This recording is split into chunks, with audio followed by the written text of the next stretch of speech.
That's wonderful. Revelation chapter 9 with me this evening. Revelation chapter number 9. And every once in a while, good just to change the order of service up just a little bit. Revelation chapter number 9, if you would. And we started in this chapter last week and just wasn't able to finish it. And so this is kind of part 2. Revelation chapter number 9. Don't forget Sunday, brother. I got a little bit of ring up here, a little bit hot on the monitors. Don't forget Sunday, Brother Lee Cadenhead will be with us in the morning service, and look forward to having him with us and be preaching in the service and giving us a report of the work in Zimbabwe. Great missionary, and I got a lot of respect for Brother Cadenhead. Revelation chapter number 9, I'm going to pick it up in verse number 13. And the sixth angel sounded, and I heard a voice from the four horns of the golden altar which is before God, saying to the sixth angel which had the trumpet, loose the four angels which are bound in the great river Euphrates. And the four angels were loose, which were prepared for an hour, and a day, and a month, and a year, for to slay the third part of men. And the number of the army, the horsemen, were 200,000, and I heard the number of them. And thus I saw the horses in the vision, and them that sat on them, having breastplates of fire and of jacinth and brimstone. And the heads of the horses were as the heads of lions, and out of their mouths issued fire and smoke and brimstone. By these three was the third part of men killed by the fire, and by the smoke, and by the brimstone which issued out of their mouths. For their power is in their mouth and in their tails. For their tails were like unto serpents, and had heads, and with them they do hurt. And the rest of the men which were not killed by these plagues, yet repented not of the works of their hands, that they should not worship devils and idols of gold and silver and brass and stone and of wood, which neither can see nor hear nor walk. Neither repented they of their murders, nor of their sorceries, nor of their fornication, nor of their thefts.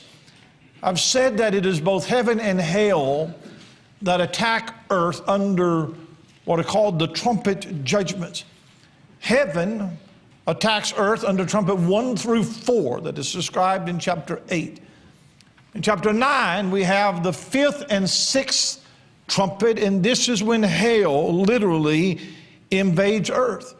Last week we looked at the first part of the chapter under the 5th trumpet, when Satan is given the key to the bottomless pit, which hosts a great host of demons.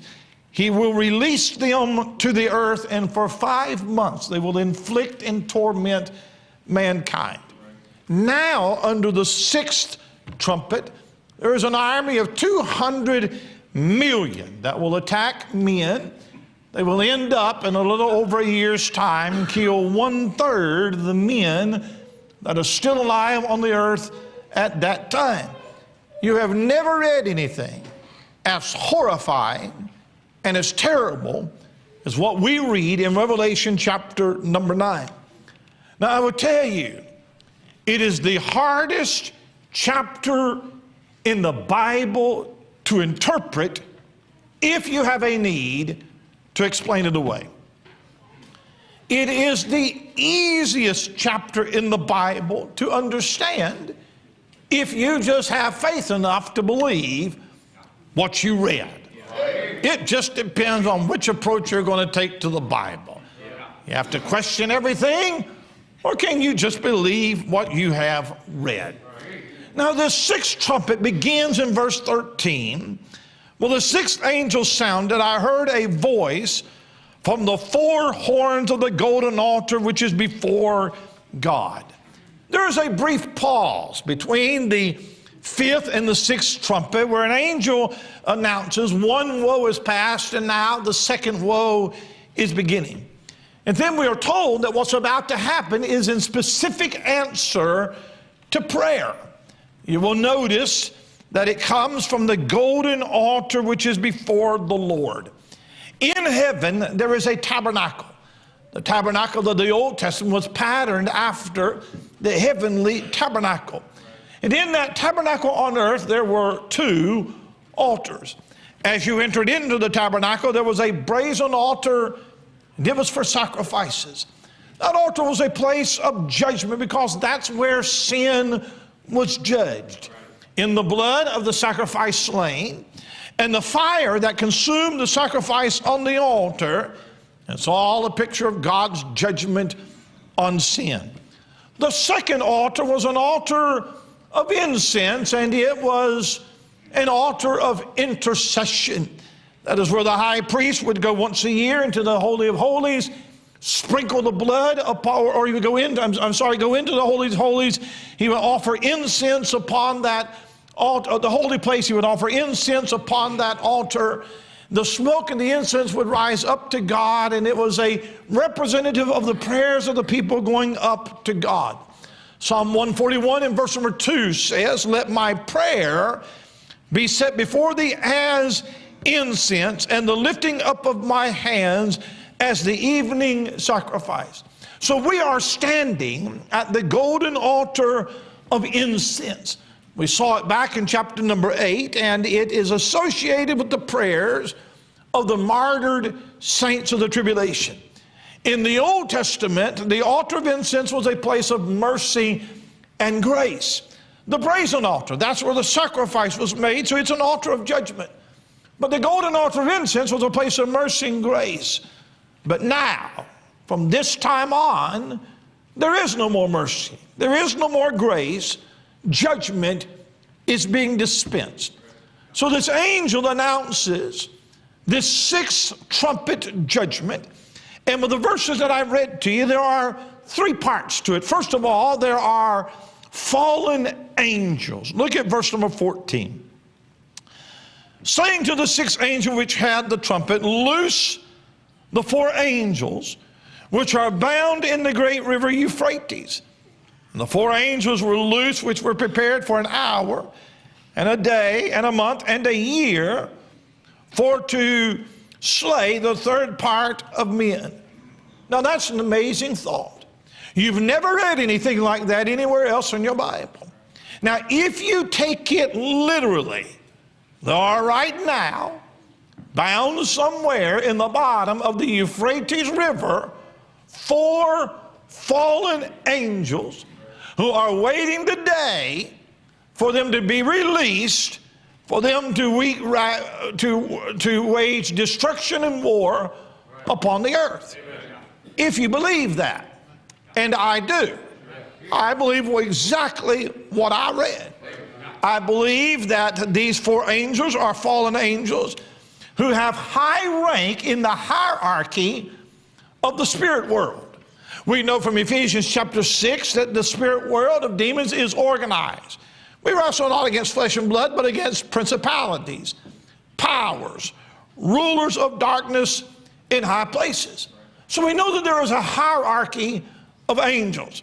I want you to hold your finger right here, and I want you to go to the book of Daniel for just a minute, and I'll show you something here that I believe ties into this.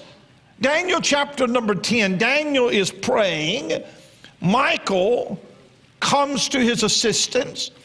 And look, if you would, in Daniel 10, and I'll just pick out a couple of verses. Verse number 12, this is Michael speaking to Daniel. "Then said he unto me, Fear not, Daniel, for from the first day that thou didst set thine heart to understand and to chasten thyself before thy God, thy words were heard, and I am come for thy words. But the prince of the kingdom of Persia withstood me 21 days, but lo, Michael, one of the chief princes came to help me, and I remained there with the kings of Persia." So you have Michael contending with the prince of the kingdom of Persia. Look down, if you would, in verse number 20. "Then said he, Knowest thou wherefore I come unto thee? And now I return to fight with the prince of Persia. When I'm gone forth, lo, the prince of Grecia shall come." So here are two princes, spirit world, that Michael had to contend with. And they are princes of specific regions. Now, we don't know much about this. The Bible doesn't tell us a whole lot. I do know that there were 4 world empires: Babylon and Persia and Greece and Rome, right? 4 world empires. So here's the prince of Greece and the prince of Persia.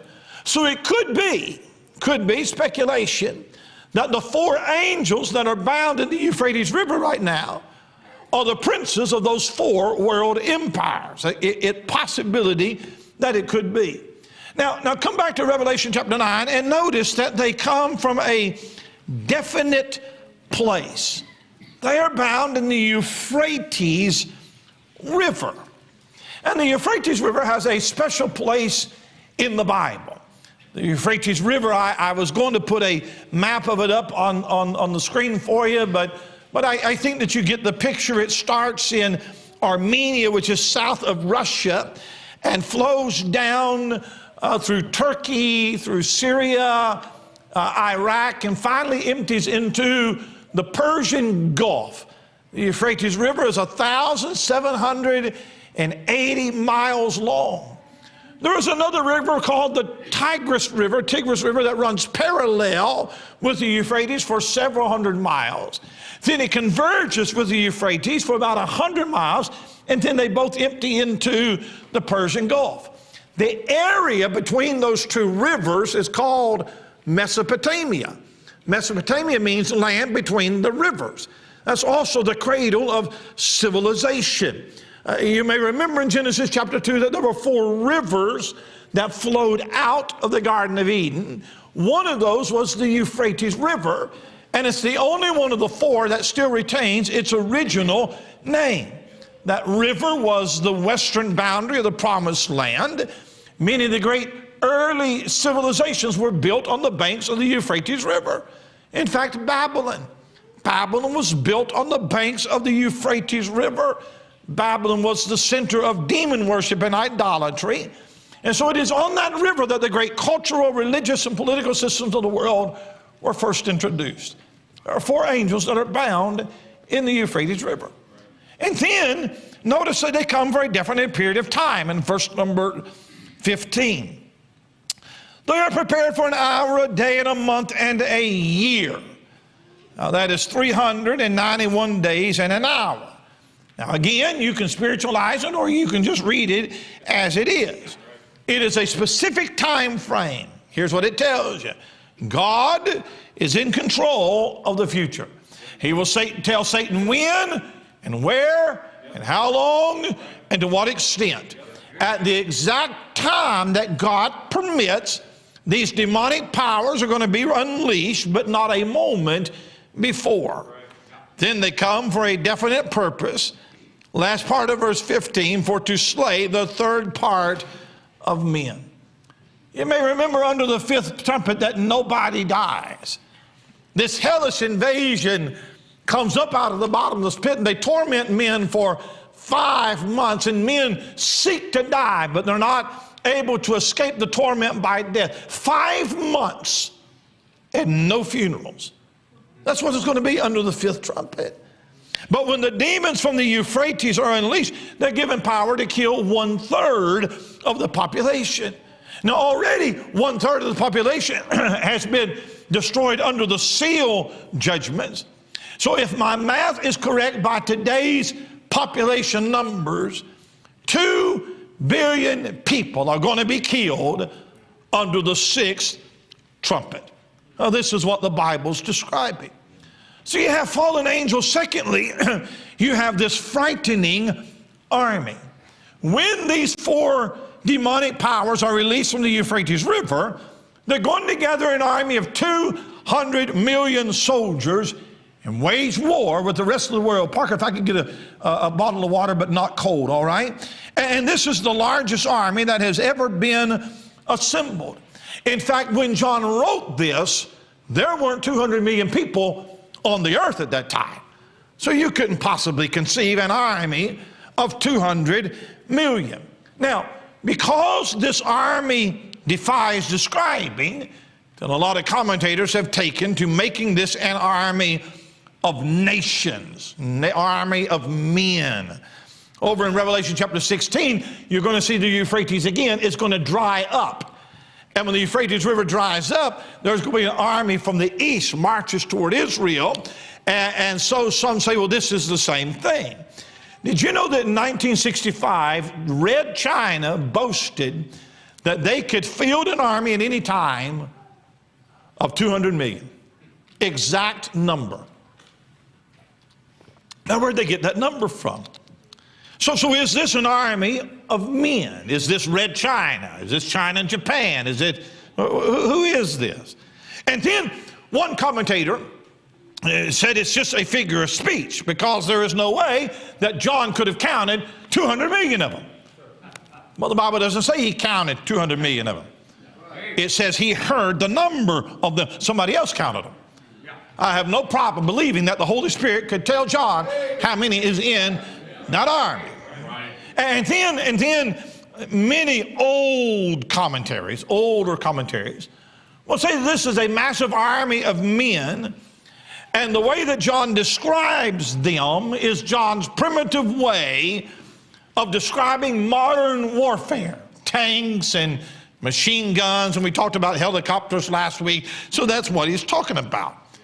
Not at all. These are not tanks. This is not China. This is not machine guns. It is exactly what it says. It is hell's hitmen. It is assassins of Satan. It is bloodthirsty beings who have one desire, and that is to spread the stench of death from one end of the earth to the other. And they will kill by fire, smoke, and brimstone the ingredients of hell. Now in verse number 17, look at the last part of the verse. The Bible said the heads of the horses were as the heads of lions. Now watch this. Out of their mouths issued fire and smoke and brimstone. You know what that sounds like?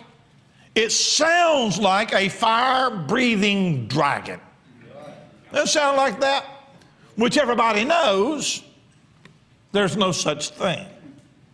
Now I'm going to give you my personal opinion right here. And it's just my personal opinion. But somebody reads this and says that sounds like science fiction. That's fantasy, fire-breathing dragons. And everybody knows that fire-breathing dragons are fairy tales. That is a fantasy is what that is. So somebody grows up reading fantasy, will then read the Bible and think that the Bible is a fantasy and look for a way to explain it away. And all that the devil did was he took something that was in the Bible and fictionalized it to condition your mind to not accept it. Personal opinion, I've raised my kids, I'm done. Instead of letting a young person read or watch fantasy, it would probably be better to start with the truth. Start reading the Bible. Fiction is different from fantasy. Fantasy can't be real until you read something like it in the Bible, then you don't know what to do with it. It is exactly what it says. So this is the easiest passage in the Bible to interpret if you believe it. It is not science fiction. It's not fantasy if you just believe what you read and you can't comprehend it. You have no idea what it's really going to be like when 200 million demonic forces are allowed free reign upon this earth. Sometimes you read about something that's done especially vile, and especially even you wonder how can that be. I believe that we have demonic influences all around us. Demonic influence over the systems of the world. There is demonic influence, there's demonic oppression, mentally, emotionally. There is demonic possession, where a demon literally takes control of another person's body and controls that. And I don't believe that a believer can be demon possessed. That's why I don't like to dabble with anything that has to do with the devil. I think that's a dangerous world is what I believe. But Revelation chapter 9 tells you that God is going to turn this earth over to Satan, and demons and all of hell is going to break loose on mankind. So then the third thing that you have, and this is the most astounding thing to me, is you have the fatal attitude in verse 20 and 21. In less than 7 years' time, 1/3 of the earth has been devastated by every kind of calamity that you can imagine. A literal invasion from hell has been launched upon this earth. 200 million demonic beings, free reign upon mankind. No less than 4 billion people killed in 7 years' time. Can you imagine how that's going to turn this world on its head? There will not be a soul on this earth who is not aware that the earth is going through the most cataclysmic upheaval in the history of earth. Now, if somehow tonight we could open the lid of hell and let all of Milton get a 60-second look at hell, you think we'd have any sinners in the church on Sunday? Oh, yeah. I mean, if we could open hell and let all of Milton hear the screams and smell the burning sulfur, you think we'd have any souls that want to get saved in here on Sunday? Well, the tribulation is going to do that. Earth is going to get a taste of hell and know that the wrath of God is real, and there will not be a revival. Because the truth is, you cannot beat men into the submission of Jesus Christ. You can put a man in prison, but prison doesn't change his heart. Proverbs says that 100 stripes on the back of a fool doesn't change him. Men in hell today are not repenting. They're gnashing their teeth. They're snarling at God. So here is a world under judgment. They know it's the judgment of God, and they will not repent. That's an amazing thing to me. So John says something about their spiritual condition in verse 20. The rest of the men which were not killed by these plagues, yet repented not of the works of their hands, that they should not worship devils, and idols of gold and silver and brass and stone and wood, which neither can see nor hear nor walk. The first thing that would be prevalent during this time is Satanism. Men will worship devils as the devil torments them. There would be a fascination with the occult. And I don't have to tell you, this world is prepared for that very thing. When a generation of people have been conditioned to the entertainment of the occult in all of its forms, and it starts with entertainment, and then it moves to enlightenment, where people think they can get insight into the spirit world, and they're contacting demons and they're not even aware of it. But then it moves from entertainment to enlightenment to enslavement. This would be a world that is marked with devil worship. And the second thing that would be prevalent in that day in verse 20 is idolatry. We're the most educated, most cultured, most sophisticated society in the history of the world, but mankind is going to return to the most primitive form of worship, and that is idolatry. Now, idolatry doesn't mean anything to you and I, because idolatry is not as prevalent in America. It's not as out there in your face. But if you ever travel to a third world country, ever travel to Asia, ever travel to a predominantly Catholic country in South America, you see idolatry. I mean, you see it right out there. I have watched thousands of Catholic mourners file through a Catholic cathedral for just a few seconds to kiss the image of some dead saint. I have watched a Buddhist in a trance before an image of Buddha meditating. I've watched a Hindu burning that body and scattering the ashes. I mean, rank idolatry. And in this day, men are not going to turn to God. There will not be a revival. As judgment increases, so will the spiritual apostasy of the land. That's an amazing thing to me. But then it says something about their moral condition in verse 21.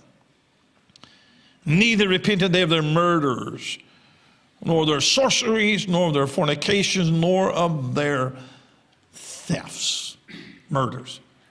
We live in a time when human life is not valued when it has been cheapened. There came a time in America where we began to teach children that man is nothing more than an animal. That's what evolution teaches. That devalues human life. Then we passed a law legalizing murder as long as it's in the mother's womb. Life became cheap. We became a murderous nation.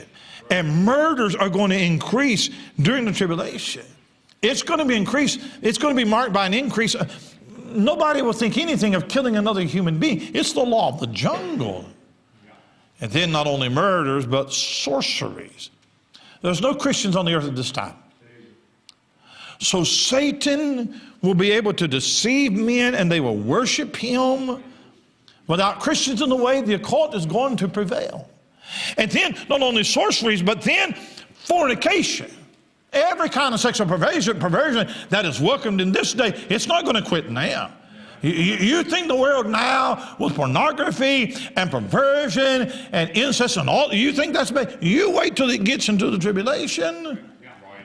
And then thefts. You know, whenever there's a hurricane or a natural disaster and everybody leaves, you know what comes next? Looting. Well, I don't think it's going to stop here. Thefts.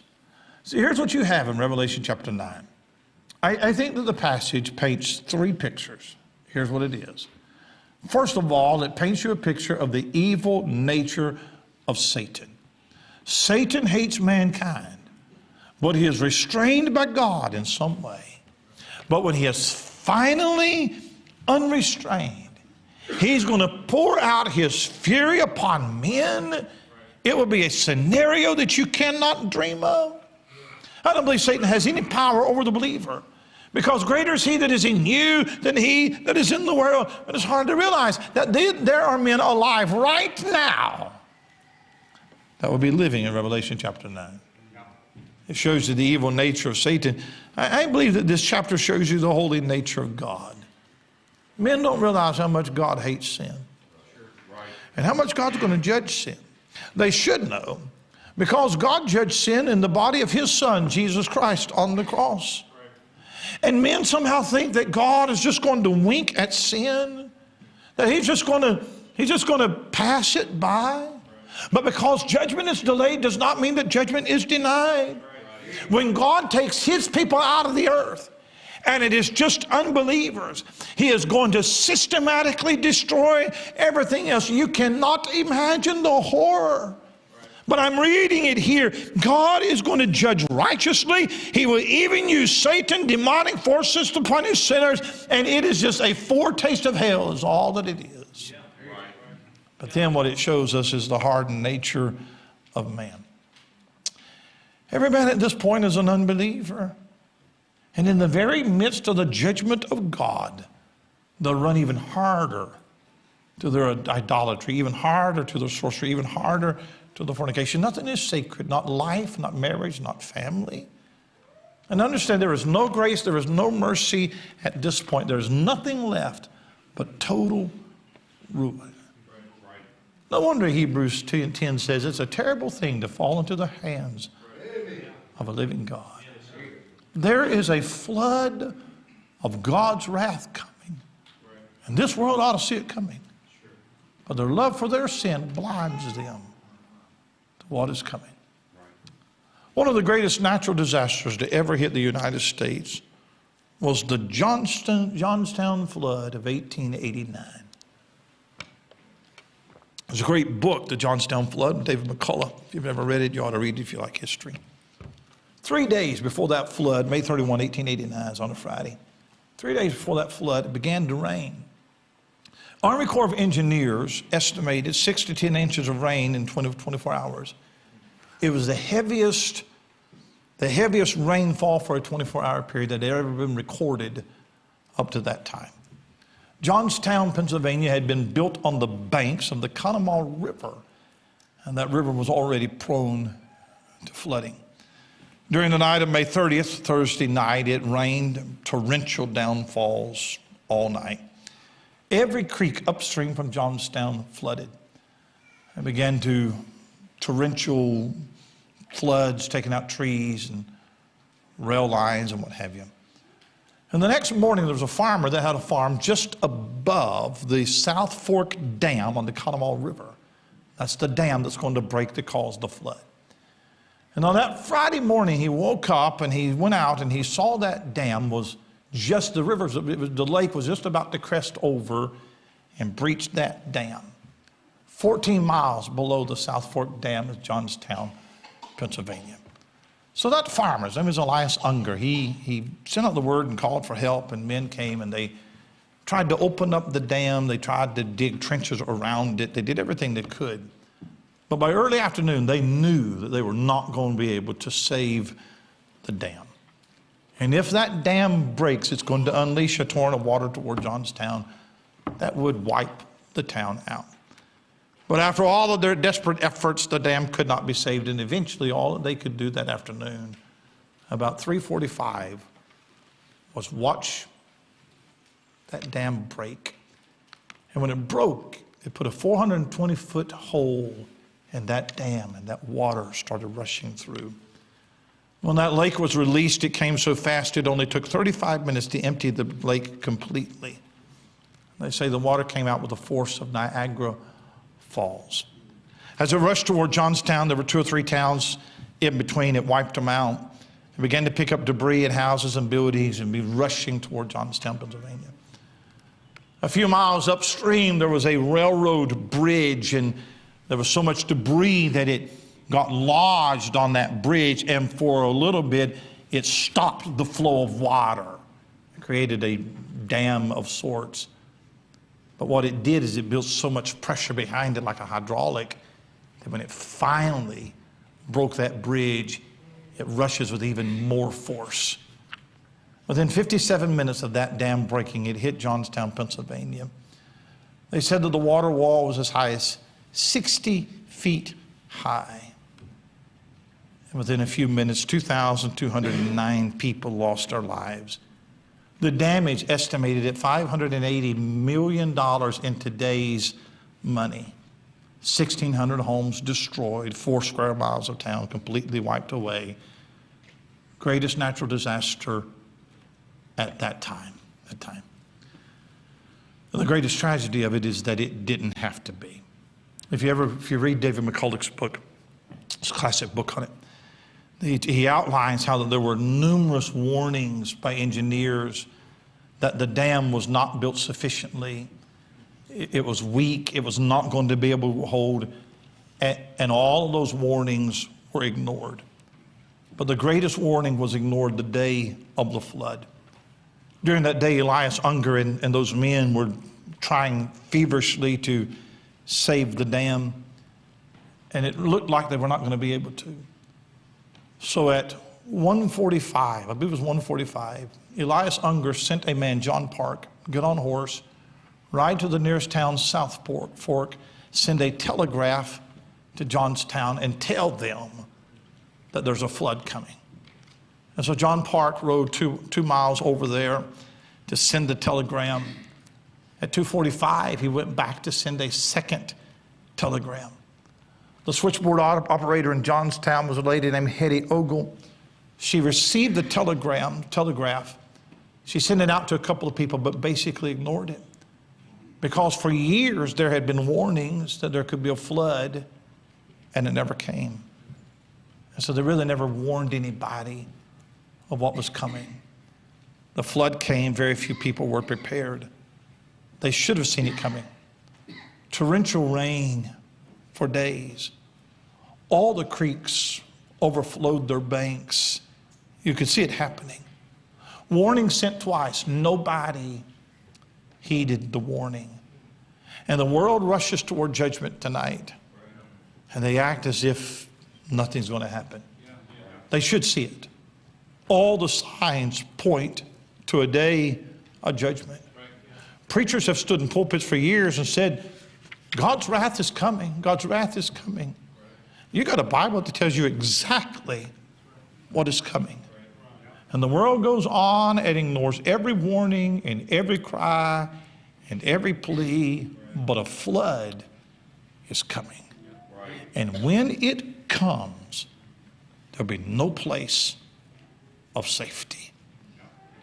God's wrath is coming. I said this last week. We're not giving an invitation on Wednesday night. But if I wasn't saved, I'd get saved. I'd get saved. If I wasn't right with God, I'd get right with God. If I was ever going to get serious about living for God, I think I'd go ahead and start. I just think I would. A flood is coming.